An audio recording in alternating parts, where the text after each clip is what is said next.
罵自稱懷緬我，但無法解釋牽掛我什麼。在這機緣冊之中，大傻成熟了很多。他竟祝福我未來要突破，同學習變老友都想有前程感受，從前未算老友，也突然想握下手。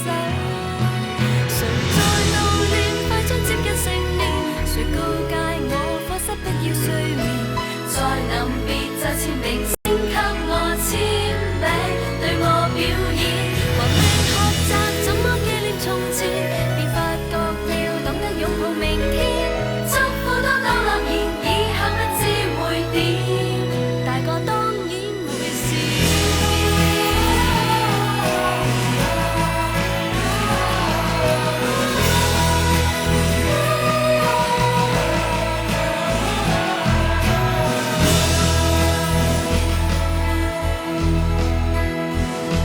就算忘了功課，我們記得怎坐。考試罰抄嘗試過，但誰會記得怎去唱校歌？願你也後悔當初，為何胡亂唱這歌。